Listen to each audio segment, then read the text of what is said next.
Ela não nasceu na realeza, não veio com riquezas, exércitos ou poder, apenas uma órfã criada no exílio, uma garota estrangeira vivendo sob o domínio do império mais poderoso do mundo. No entanto, ela foi escolhida, não por acaso, não somente por sua beleza.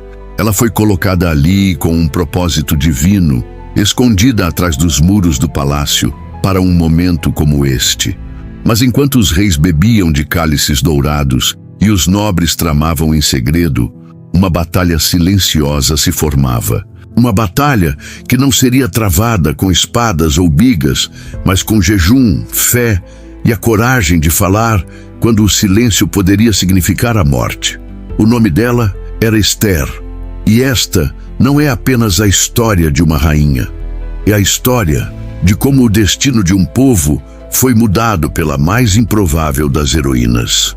Nos dias do rei Xerxes, que governava 127 províncias, da Índia à Etiópia, seu poder se estendia por todo o mundo conhecido. De seu trono em Suzã, ele reinava com autoridade absoluta. Para exibir sua grandiosidade, Xerxes realizou um banquete suntuoso que durou 180 dias, convidando nobres, príncipes e líderes militares de todo o império. Taças de ouro e vinho real fluíam livremente.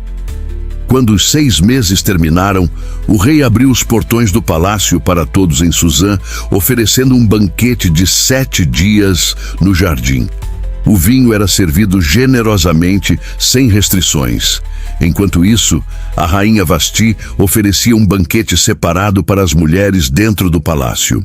Mas no 7º dia, quando o rei estava alegre com o vinho, ele fez um pedido arrogante: que a rainha Vasti fosse trazida diante dos convidados usando sua coroa real para que pudessem admirar sua beleza. Vasti se recusou. Ela não desfilaria diante de uma multidão embriagada. O orgulho do rei ficou ferido. Sua própria rainha o havia desafiado publicamente. Furioso e humilhado, Xerxes procurou seus sábios. Um conselheiro, Meumã, alertou que a desobediência dela se espalharia. Ele disse: todas as mulheres ouvirão isso e desonrarão seus maridos. Eles instaram o rei a destituir Vasti e emitir um decreto por todo o império de que cada homem deveria governar sua própria casa. O rei concordou. Um decreto real foi enviado a cada província em cada idioma, e a rainha Vasti foi destronada. Mal sabiam eles, a mão invisível de Deus tinha acabado de começar a se mover. Com o passar do tempo, a raiva do rei Xerxes se acalmou. E ele começou a pensar na rainha Vasti, sua beleza, sua ousada recusa e o decreto que a havia banido. Embora a lei não pudesse ser desfeita, sua ausência o atormentava. Percebendo o humor do rei, seus conselheiros propuseram uma solução: que jovens e belas virgens fossem trazidas de cada província. Após um período de tratamentos de beleza, o rei poderia escolher uma nova rainha para substituir Vasti. O rei concordou. Mensageiros foram enviados por todas as 127 províncias e jovens mulheres foram reunidas de todos os cantos do império, da Índia à Etiópia. Entre elas estava Hadassa, conhecida por seu nome persa, Esther, uma jovem órfã de origem judaica criada por seu primo Mardoqueu, que vivia em Suzã. Ele a havia ensinado a temer a Deus e manter sua identidade em segredo em uma terra estrangeira. Esther foi levada ao palácio e colocada sob os cuidados de Hegai, o guardião das mulheres. Imediatamente ela se destacou, não por exigir luxo, mas por sua humildade e graça. Deus lhe deu favor aos olhos de todos, especialmente os de Hegai. Durante 12 meses, Esther, como todas as mulheres, foi preparada para sua única apresentação diante do rei. Quando chegou sua vez, ela entrou na presença do rei com dignidade e força. E quando Xerxes a viu, ficou fascinado. O rei amou Esther mais do que todas as outras mulheres. Ela conquistou seu favor e ele colocou a coroa real em sua cabeça, tornando-a rainha no lugar de Vasti. Um banquete real foi realizado em sua homenagem. Um feriado foi proclamado e presentes foram enviados por todo o império. Mas ninguém sabia que ela era judia. Ninguém sabia que Deus tinha acabado de colocar sua serva no palácio, não para ser servida, mas para se tornar uma ponte para o seu povo. Esther continuou a viver discretamente na casa do rei, ainda seguindo as instruções de Mardoqueu, assim como fazia quando ele a criou. Mardoqueu, por sua vez, passava seus dias na porta do rei, um local onde os negócios da cidade eram realizados e onde funcionários e servos reais se reuniam. Embora ele não fosse nobre, Deus o havia colocado ali com um propósito. Um dia, enquanto Mardoqueu estava em seu lugar habitual, ele ouviu algo chocante. 2 dos oficiais do rei, Bigtã e Teres, que guardavam a entrada do palácio, falavam em voz baixa e cheia de raiva. Eles tramavam assassinar o rei Xerxes. O que eles pretendiam era traição, o assassinato do homem mais poderoso do mundo. Mardoqueu não hesitou. Ele enviou um aviso imediato à rainha Esther, que agora tinha acesso direto ao rei. Esther transmitiu o aviso a Xerxes, declarando claramente que a informação veio de Mardoqueu. Uma investigação foi iniciada. O assunto foi examinado minuciosamente e a verdade foi descoberta. Os 2 guardas eram culpados. Eles realmente haviam conspirado contra o rei e, pela lei persa, a punição para tal traição era rápida e brutal. Eles foram enforcados. A vida do rei foi poupada, mas o momento passou sem alardes. O papel de Mardoqueu em expor a trama foi registrado no livro das crônicas, um registro real de eventos importantes mantido na presença do rei. Mas estranhamente nenhuma recompensa foi dada, nenhuma honra pública, nenhum reconhecimento, nenhum título. Apenas um nome em um livro discretamente escrito nos registros do império. Algum tempo depois, o rei Xerxes promoveu Hamã, o agagita, à mais alta posição entre seus oficiais. Todos foram obrigados a se curvar diante dele, mas Mardoqueu se recusou. Dia após dia, Hamã via sua desobediência e ardia de raiva. Quando soube que Mardoqueu era judeu, o ódio de Hamã se aprofundou. Ele não queria apenas punir Mardoqueu. Ele queria destruir todos os judeus em todo o império. Hamã lançou sortes, Purim, para escolher o dia. Então, ele se aproximou do rei com palavras enganosas. Há um certo povo espalhado por suas províncias. Eles vivem de forma diferente e não seguem suas leis. Não é do seu interesse tolerá-los. O rei concordou, dando a Hamã seu anel de sinete. Um decreto real foi enviado a todas as 127 províncias. No 11º dia do 12º mês, todo judeu, jovem e velho, perderia sua vida. Enquanto os mensageiros espalhavam a mensagem, Susã caiu em confusão. Luto irrompeu entre os judeus. Quando Mardoqueu soube do decreto, ele rasgou suas vestes, vestiu-se de saco e cinzas e chorou amargamente nas ruas. Por todo o império, os judeus jejuaram, lamentaram e clamaram, pois sua destruição havia sido selada. Quando Esther soube que Mardoqueu estava de luto, ela enviou um mensageiro para descobrir o motivo. Por meio do mensageiro, Mardoqueu a exortou a ir diante do rei e implorar por seu povo. Mas Esther estava com medo. Ela respondeu: ninguém pode se aproximar do rei sem ser chamado. A pena é a morte, a menos que ele estenda o cetro de ouro, e eu não sou chamada há 30 dias. A resposta de Mardoqueu ao mensageiro foi ousada. Não pense que você escapará no palácio. Se você ficar em silêncio, a libertação virá de outro lugar, mas você e sua família perecerão. E quem sabe, talvez você tenha sido feita rainha para um momento como este.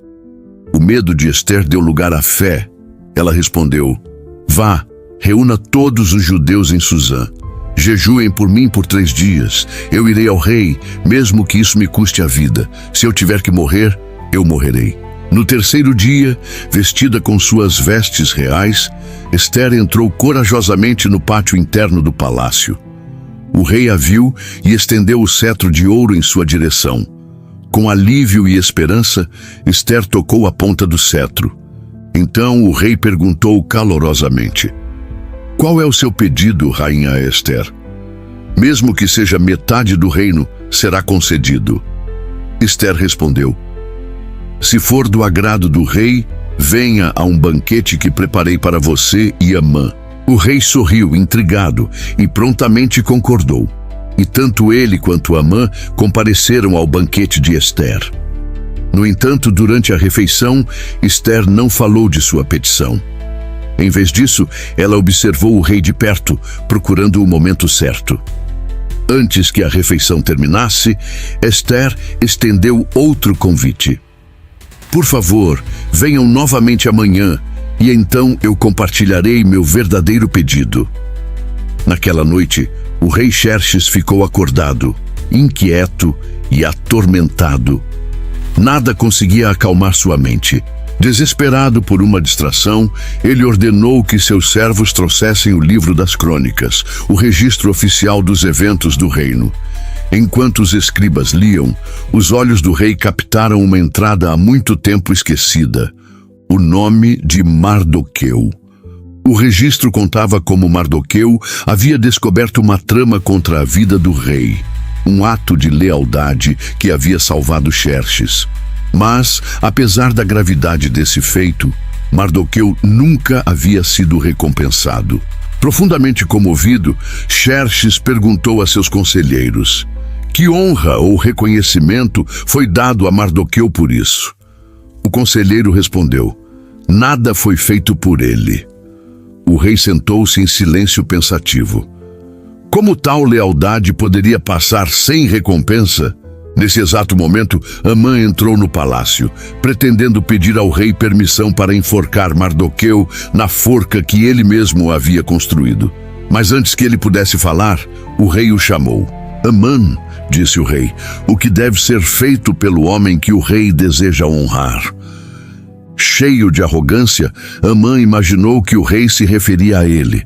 Ele respondeu com um plano detalhado. Que o homem seja vestido com as vestes reais do rei, que uma coroa real seja colocada em sua cabeça e que ele seja conduzido no próprio cavalo do rei pelas ruas da cidade. Um nobre oficial deve cavalgar à sua frente, proclamando: isto é o que se faz pelo homem que o rei deseja honrar. O rei sorriu e disse: vá imediatamente, faça tudo o que você sugeriu para Mardoqueu, o judeu, que se senta na porta do rei. Não negligencie nada. O rosto de Amã empalideceu, seu coração batendo de pavor. Ele foi forçado a realizar a honra que havia planejado para si mesmo, mas em vez disso, ela foi dada ao seu inimigo. Humilhado e amargurado, Amã conduziu Mardoqueu pelas ruas da cidade, proclamando sua honra exatamente como ele havia descrito. No segundo banquete que Esther havia preparado, o rei e Amã novamente se sentaram ao lado da rainha. O rei Xerxes olhou para ela atentamente e perguntou mais uma vez: qual é o seu pedido, rainha Esther? Fale, pois seu desejo será concedido, mesmo que seja metade do reino. Com coragem e convicção, Esther falou o que estava em seu coração. Se encontrei favor aos seus olhos, ó rei, e se lhe agrada, conceda-me a minha vida. Esta é a minha petição, e poupe o meu povo. Este é o meu pedido. A expressão do rei mudou, um lampejo de choque em seu rosto. Esther continuou: porque fomos vendidos, eu e o meu povo, para sermos destruídos, mortos e aniquilados. Se tivéssemos sido vendidos apenas como escravos e servos, eu teria ficado em silêncio, pois tal aflição não justificaria incomodar o rei. O rosto do rei escureceu de choque e raiva. Ele exigiu: quem é ele e onde está o homem que ousaria fazer tal coisa? Esther apontou para Amã, dizendo: o adversário e inimigo é este homem perverso. Enfurecido além da medida, o rei Xerxes se levantou e deixou o salão do banquete para esfriar sua fúria. Enquanto isso, Amã estava apavorado. Vendo a raiva do rei e percebendo que sua trama havia sido exposta, ele correu para implorar misericórdia a Ester.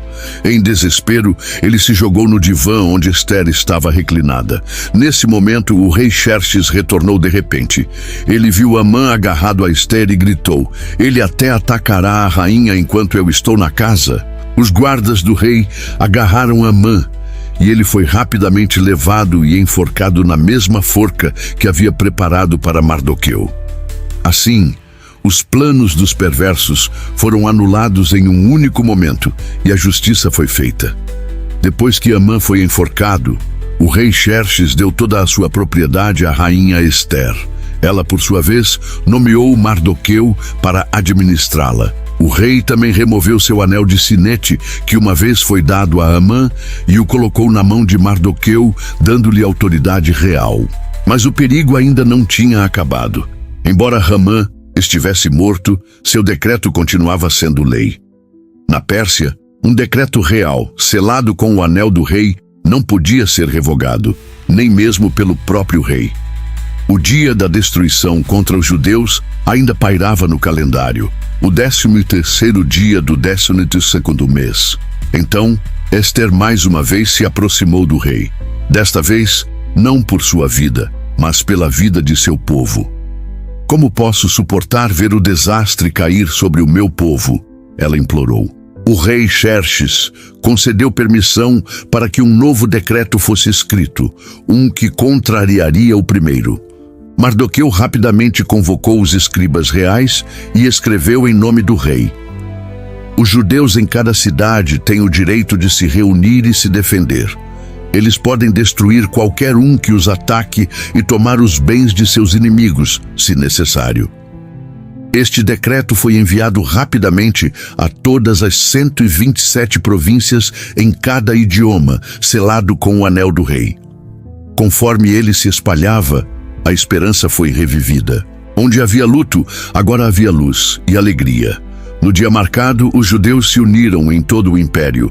Com proteção real e nova coragem, eles se levantaram e derrotaram seus inimigos. Em Suzã, 800 atacantes foram abatidos, incluindo os 10 filhos de Amã, que foram enforcados a pedido de Ester. Ela também pediu mais um dia de defesa em Suzã e o rei concedeu. Em todo o império, 75.000 inimigos foram derrotados. No entanto, os judeus não pegaram nenhum saque. Sua luta foi pela sobrevivência, não por ganho. Não foi um dia de ganância, foi um dia de justiça. Quando a batalha terminou, o povo descansou, e o que começou como um dia de pavor se tornou um dia de vitória e celebração. Para lembrar sua salvação, os judeus estabeleceram uma celebração anual chamada Purim, nomeada em homenagem às sortes que Amã havia lançado para planejar sua destruição. Agora, um símbolo da reviravolta de Deus. Todos os anos, no 14º e 15º de Adar, eles banqueteavam, se regozijavam, enviavam presentes uns aos outros e davam generosamente aos necessitados. Um dia que antes era marcado para a morte, tornou-se um dia de vida. Mardoqueu foi honrado em todo o império, vestido de azul e branco real, sendo o segundo em comando apenas para o rei Xerxes. Mas não foi seu poder que o tornou grande, foi seu coração. Ele buscou o bem de seu povo e falou paz e verdade a todos. E embora o nome de Deus nunca seja mencionado em todo o livro de Ester, sua presença está em todos os lugares, em cada reviravolta, em cada risco, em cada resgate. O que era destinado à destruição, Deus usou para a salvação. A história de Ester nos lembra que mesmo quando Deus parece em silêncio, Ele nunca está ausente. Mesmo quando as probabilidades estão contra nós, Ele já está trabalhando. Talvez você também esteja onde está para um momento como este. Não por acidente, não despercebido, mas escolhido, posicionado e chamado. Porque o Deus que reverteu o destino de uma nação ainda escreve histórias de redenção hoje, e a sua pode ser a próxima.